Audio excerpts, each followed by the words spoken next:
Congresswoman Ayanna Pressley. She reportedly said, quote, "We don't need any more brown faces that don't want to be a brown voice." About that, you said, "These are the words of the modern grand wizards of the modern KKK." How in any way are the views you're talking about comparable to the views and atrocities committed by the KKK? What I said is the grand wizards of the KKK would be proud of what they would hear her say, because there's nothing more racist than saying that your skin color predicts something about the content of your viewpoints or your You didn't just say ideas. they would be proud. You said these are the words of the modern grand wizards of the modern KKK. It is the same spirit. You're right about that, Dana. Boy, oh boy, oh boy. I know you guys are probably going to get tired of me making videos about Vivek Ramaswamy, but man, I got to tell you, he's just pissing off everybody. And I love to see liberals pissed off, okay? There's nothing more entertaining to me than seeing the left, especially the woke progressive left, get pissed off. And like I tried to tell you guys, I mean, Vivek Ramaswamy, being a so-called person of color and conservative and extremely smart and intelligent and articulate, is the left's worst nightmare, okay? It is their nightmare that is now real life. It's reality. A son of immigrants who clearly worked very hard, made millions of dollars in college, working at a hedge fund at a young age, damn near a billionaire, worked his way up despite being a so-called person of color. He is the antithesis of the left's victimhood narrative when it comes to brainwashing so-called people in the color into believing that, hey, white supremacy, the white man is holding you back, right? White man is holding you back. And that is why you're seeing such a crazy, deranged response to this man and the truths that he is speaking, that he's putting on mainstream liberal media airways for the first time, right? We haven't really seen anything like this, especially when it comes to this conversation about race and calling out the woke race hustlers of the left and the racism that they push in this country. Okay, it is invoked, again, a response from the left that clearly shows you that they fear the guy, right? They clearly think he's a threat. And this time I want to talk about a response from a woke black Democrat by the name of Jamaal Bowman. Okay, he's a part of the squad. I think he's like the only man in the squad. Maybe some other man is in the squad, but he's definitely a simp. Okay, that's the point. He's a simp, right? So everybody understands what we're dealing with here. We're dealing with a simp. Okay, and this simp took to the internet to go on an unhinged rant against Vivek Ramaswamy, essentially proving Vivek Ramaswamy's point by calling Vivek Ramaswamy a white supremacist and demanding that he worship black people because, according to him, the only reason Vivek Ramaswamy is in the position that he's in or allowed to do what he's doing is because of black people. So therefore, Vivek needs to bow down and worship black people, particularly black women, at the woke altar. Take a look. Keep black women's name out of your mouth. First of all, that's number one. Number two, keep black people name out of your mouth. And instead of spewing hateful, disgusting, ignorant, dumbass rhetoric, how about you pay homage to the black people in this country that have fought and died for the freedoms you exercise today? How about you pay homage to the black people historically that have continued to save the soul of America and move America forward? How about that? Instead of fitting in nicely into the pocket of the white supremacists that you are, having the nerve to spew hateful, disgusting, racist rhetoric. Keep a black woman's name out your mouth. Keep black people's name out your mouth. Learn your history. Have some respect so that maybe you'll be taken seriously one day. Yeah, so that anger and vitriol from Jamaal Bowman there, again, I'm telling you, these people, okay, they really, really, really hate this guy because he's a narrative breaker, okay, especially when it comes to this issue on race. So that's why the knives are out. Okay, this guy, Jamaal Bowman, just called Vivek Ramaswamy a white supremacist. Okay, the same guy that's upset and mad that Vivek Ramaswamy essentially, called out the Democrat Party and some of the woke revolutionaries in that party on their overt racism, particularly towards whites and also people of color who happen to disagree with them politically, okay, telling people how they can think and how they can feel, okay, based off their skin color. Jamaal Bowman's response to that was to call Vivek Ramaswamy a white supremacist. So I want you guys to understand, calling out the left on their racism, their overt racism, makes you a white supremacist, right? According to Jamaal Bowman, which again proves Vivek Ramaswamy's point, which is that according to the left, your skin color is not determined by your actual skin color, right? It's determined by your politics, right? If you don't agree with them, you're not a real so-called person of color, which is exactly what Jamaal Bowman just confirmed, right? That Vivek Ramaswamy, he's not a person of color who has his own opinions about race. No, he is a white supremacist, right? He's a white supremacist because he doesn't agree with the left.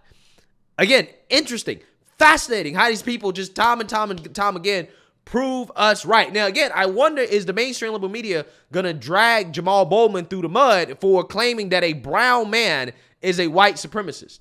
Okay, which again, the difference between what Vivek Ramaswamy said about Ayanna Pressley was he was essentially saying that, well, this type of racism coming from the left in regards to trying to determine who is actually a real so-called person of color by what they agree with politically and trying to control how so-called people of color are supposed to think and supposed to act. Yeah, that is basically like the KKK. It is like the modern day KKK, right?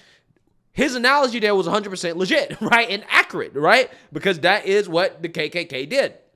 Okay? And we're going to talk a little bit more about that in a minute. But the difference is that Vivek Ramaswamy's analogy actually has to do with racism, right? Jamaal Bowman's analogy, or calling Vivek Ramaswamy a white supremacist, has everything to do with the fact that Vivek Ramaswamy, again, is not being the so-called voice of color that Democrats and woke racists like him demand of so-called people of color. Again, it's just funny. It's just hilarious how these people prove us to be right time and time again. But let's address the next part of the video where Jamaal Bowman essentially demands that Vivek Ramaswamy get down on his feet, on his knees, and worship at the woke altar, right? Praising black people, okay?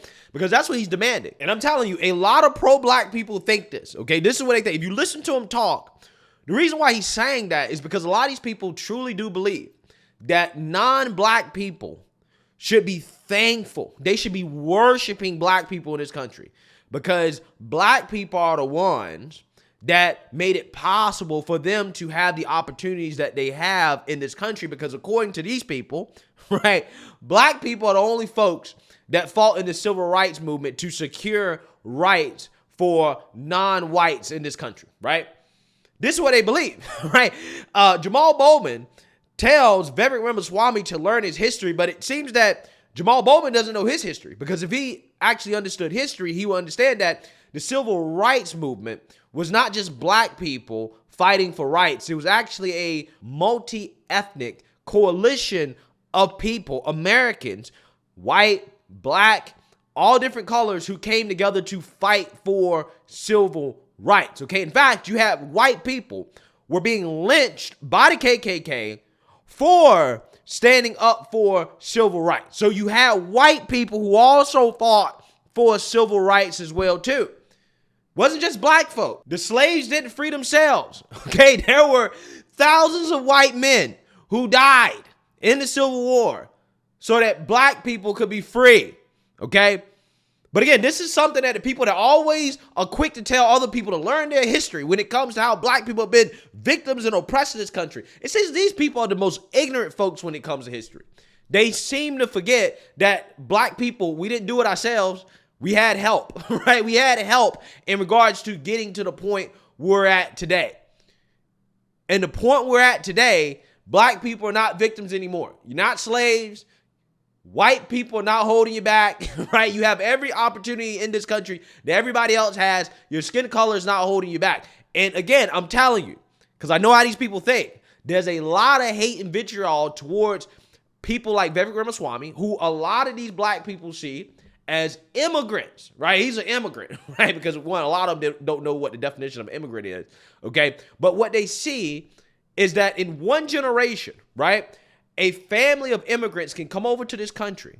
They can work their ass off and not only be successful, but also their children can turn around and be successful and achieve excellence in this country in one generation, despite the so-called systemic racism. And that doesn't just apply to Asians. You also have Africans as well, too, who are, I guess, black, right, in skin color or whatever.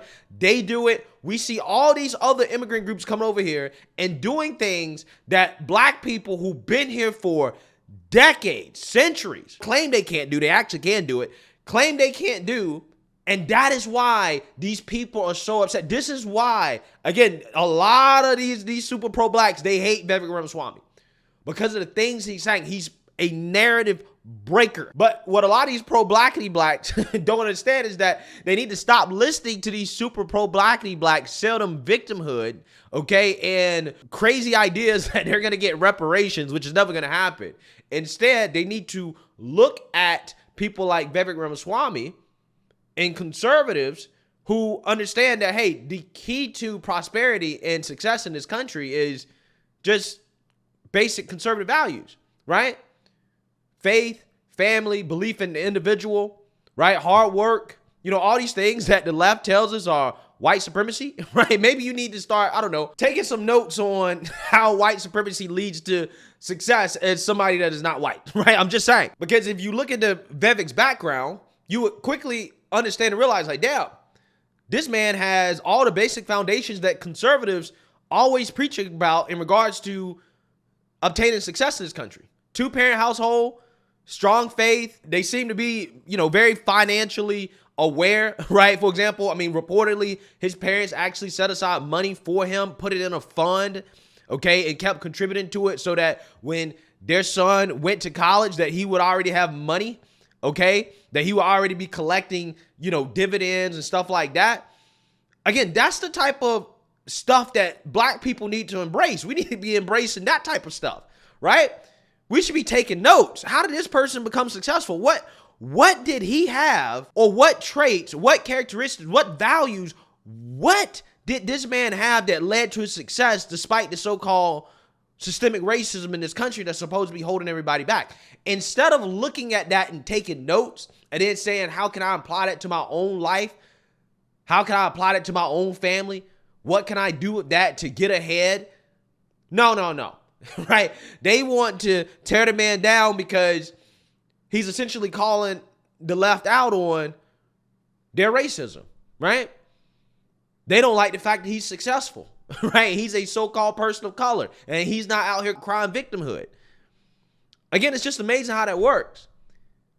The super pro-blackity blacks never have an actual solution to helping the people that they claim they care about so much that they're trying to help actually get ahead. And they have such low expectations of black folks that they truly believe the only way black people can get ahead is by holding the white man back, right? They don't believe that black people can actually outcompete and beat the white man, right, for that job or for that position or whatever. Nah, they don't believe that. They believe that the white man is unbeatable.